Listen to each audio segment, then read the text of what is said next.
Thanksgiving had barely begun when Iris leaned back in her chair, twirled her wine, and said loud enough for the whole table to catch it. Still single. Lotus.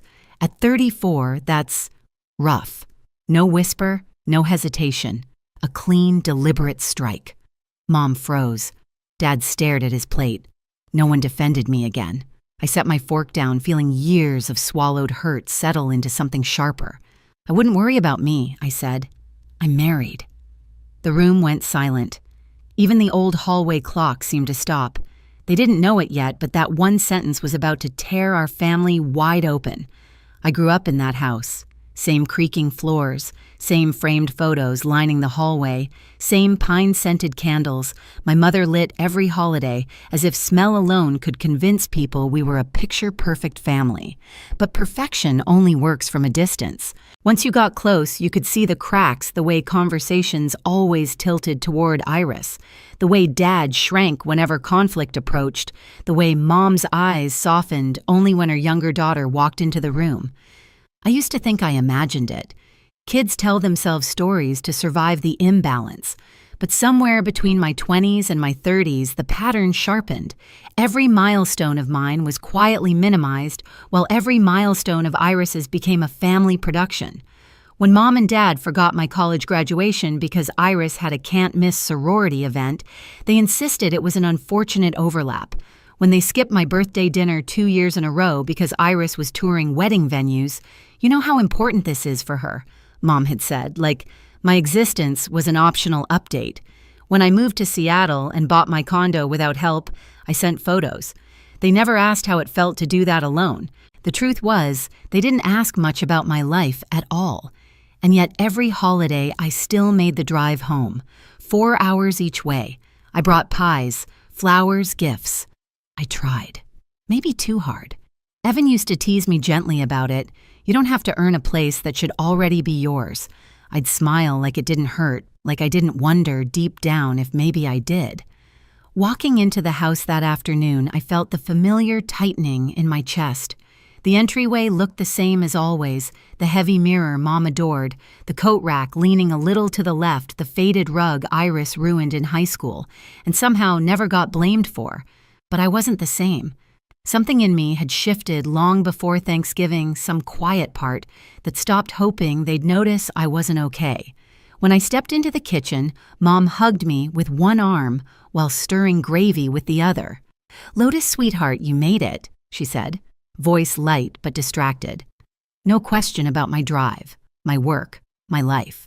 Her next sentence was already about Iris's honeymoon plans.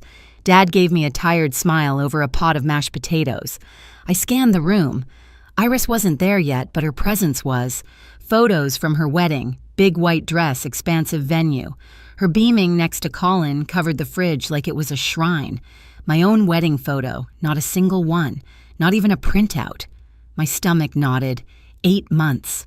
8 months since I'd mailed those invitations, tracked them, called, emailed, checked in. 8 months of silence from all of them. Mom finally glanced at me. "You did bring the cranberry sauce, right?" "Of course. That was my role, show up, contribute, stay quiet." I set the dish down and realized something unsettling. This was the first holiday where I wasn't sure why I'd come habit maybe, or the tiny hope that this time might be different. But deep down, I already knew the truth. The storm wasn't coming. It was already here. The tension started before dinner even hit the table.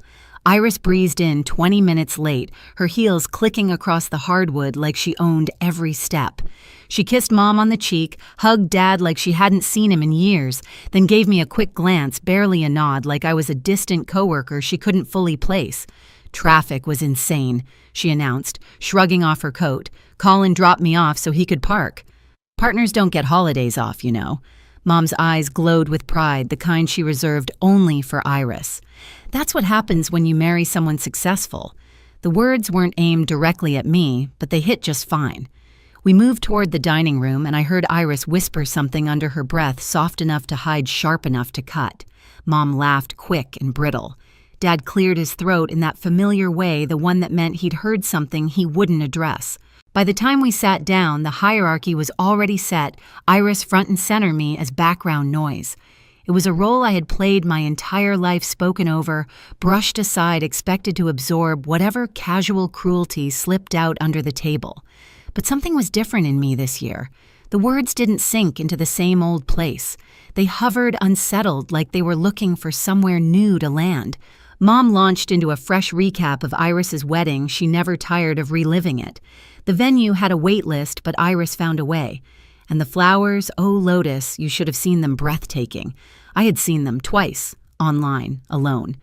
Then Iris smirked, swirling her wine. Yeah, it was perfect. Everything went exactly the way it should. Honestly, I don't know how we'd top it. A beat. Not that anyone's competing. My jaw tightened. It was always like this. Every achievement of hers elevated, every part of me minimized. Flashbacks hit me in quick cuts, Mom leaving my 8th grade recital early to pick up Iris from practice. Dad missing my scholarship dinner because Iris needed help with a project. Birthdays, graduations, milestones, all swallowed by Iris's orbit. And the worst part, I used to excuse it. I used to believe that maybe they didn't mean it. But tonight, watching Iris's smile sharpen each time our parents laughed, I felt the truth settle. She wasn't careless. She was deliberate. And as she clinked her glass eyes glittering with the comfort of being untouchable, I knew she was heading somewhere. A jab was coming. And this time, I wasn't the same girl who would just swallow it. Dinner should have been ordinary, dry turkey, overcooked beans, Mom fussing with the gravy like she could fix the entire family by whisking harder. But the air had weight to it, a heaviness that made every clink of silverware sound louder than it should. I sat at my old spot across from Iris, the seat I'd taken my whole life, the seat where I learned to make myself smaller. Colin finally arrived and slipped into the chair beside her. He gave me a polite smile, the type people offer when they don't know whether to greet you or ignore you. Iris leaned into him immediately. Her voice bright and theatrical, an audience of 4 was enough for her to perform. As plates were passed around, Mom kept steering the conversation back to Iris, her honeymoon stories, her new place, her holiday travel plans. Dad nodded along, occasionally adding a quiet, like he couldn't risk choosing the wrong moment to speak. Then Iris turned her attention to me. So she said casually, spearing a piece of turkey, Lotus. Her tone stretched. My name sweetened it until it turned sour. At 34, still being single. Is that a choice now? Mom inhaled sharply. Colin put down his fork. Even Dad looked up. I felt the comment hit, but not the way she intended. It struck something solid this time, something long past boiling. I wiped my fingers on the napkin and looked at her fully. That's interesting, I said softly. Why do you assume I'm single? Iris blinked, thrown off for a second. Well, are you not? The room paused, waiting. I heard the clock in the hallway ticking unevenly like it wasn't sure it wanted to keep going. I set my napkin down. I'm married. Silence. Complete paralyzing silence. Mom's spoon froze midair. Dad's jaw tensed. Colin stared at Iris like waiting for direction. But Iris, she laughed. A quick patronizing sound. Right, married, sure. To who I didn't answer her. I didn't need to. What mattered wasn't her disbelief, it was that I had finally said it out loud, in the one place where they'd never expected me to have anything worth announcing. Mom leaned forward, her voice low. Lotus, darling, if you were married, you would have told us. I did, I replied. No, honey, you didn't. I did.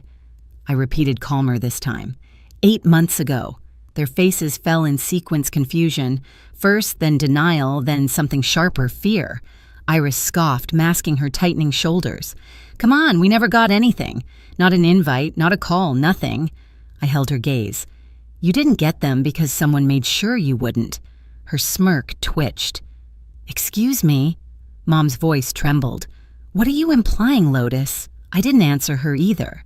Instead, I reached for my phone, sliding it slowly onto the table like placing a card in the middle of a poker game. Iris's hand went rigid around her wine glass. She knew something was coming, maybe not what, but enough to recognize the shift in power. Dad swallowed hard. Lotus, what are you talking about? I tapped the screen and opened the first file. And when the light from the phone reflected off the silver of the tableware, the room seemed to tilt like the entire house leaned in to listen.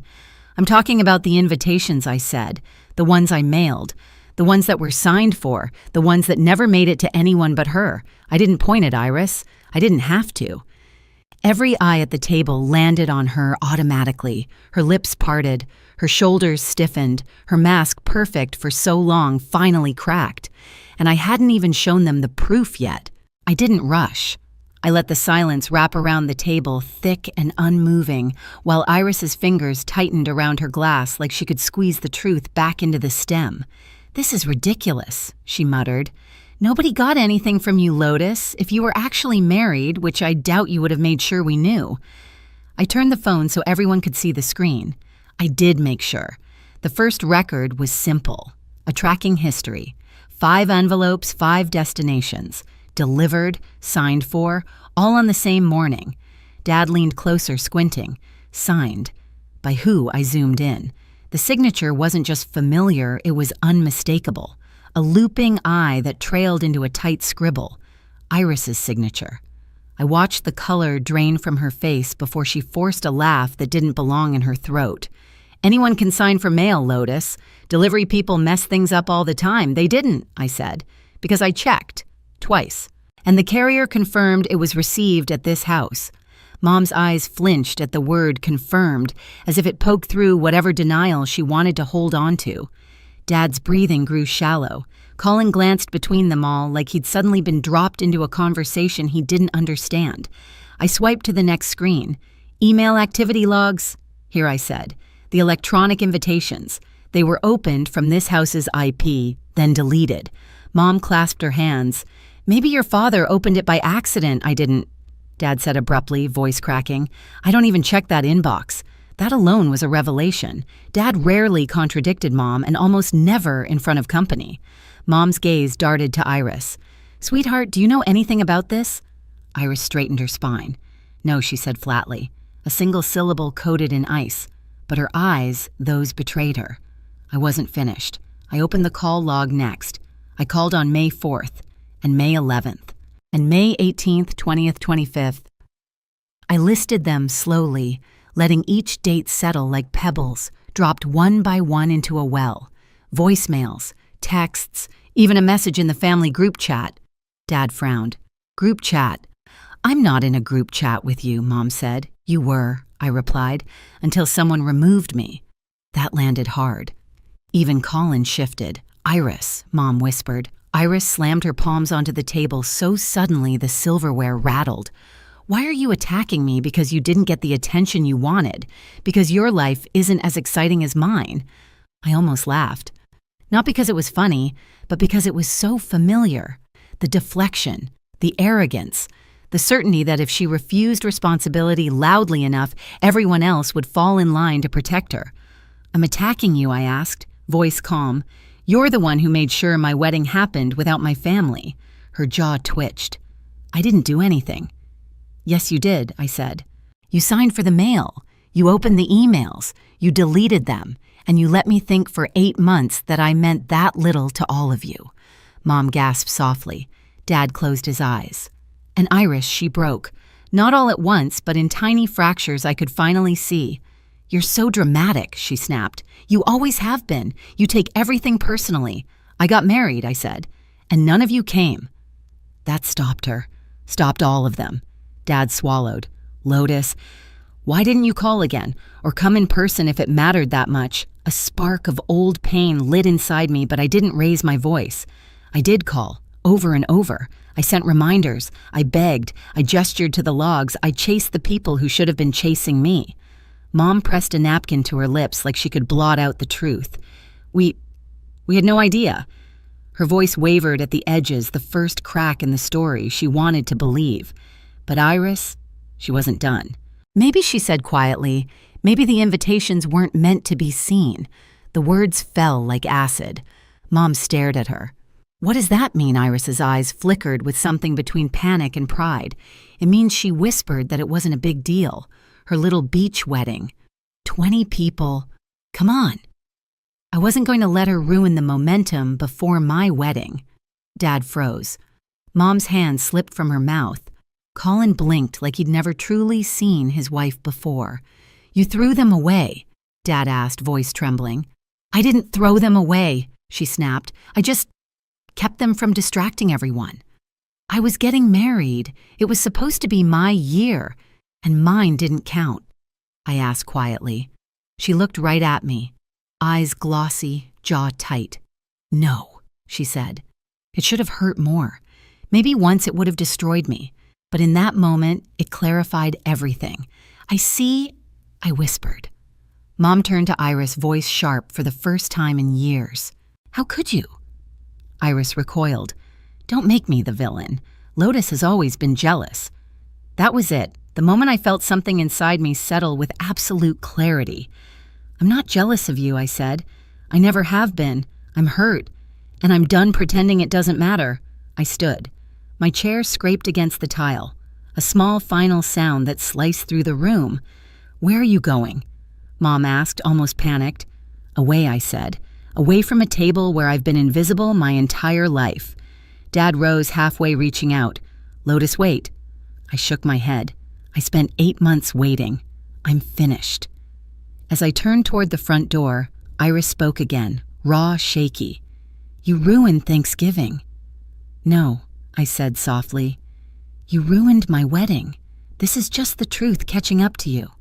The hallway felt colder than the dining room, like the house itself didn't want me to leave. But I did. I walked past the mirror, past the photos, past the place where every version of me had once tried to belong. And when I stepped outside, the night air hit my skin with something that felt like freedom. Behind me, through the window, I saw them frozen, stunned, staring at the empty chair where I'd sat for decades. For the first time, they had to look at the space I left behind. I drove the entire way back to Seattle in silence, the road stretching out like a clean line between who I had been and who I wasn't willing to be anymore.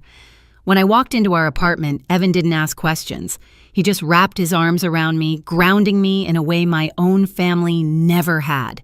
It finally happened, I said into his shoulder. He nodded like he'd been waiting for this moment. And you finally said what needed to be said. The days after were strangely quiet. Dad called brief, cautious conversations, but real ones. He didn't defend, Iris didn't rewrite anything. He just listened. It was new, unsteady, but new. Iris emailed. A long, apologetic message that sounded like therapy had pressed honesty out of her. I read it, but didn't reply. Healing wasn't a door I could walk through on command. Mom stayed silent. And for once, her silence didn't tear me apart. It clarified things. Evan's family invited us over for their Thanksgiving the next day. Laughter filled the house. People asked about my work, my life. They saw me. And as I sat at their table, I realized something almost frighteningly simple. This felt like home. In the weeks that followed, the ache softened into something I could finally set down. Not forgiveness, not yet, but clarity. I wasn't the forgotten daughter anymore. I was someone who chose her own peace, her own family, her own life. And that choice felt steadier than anything I'd ever begged my parents for. If you've ever had to walk away to protect your heart, you're not alone. Tell me where you're listening from and share your story below. And if this one stayed with you, hit subscribe so you don't miss the next.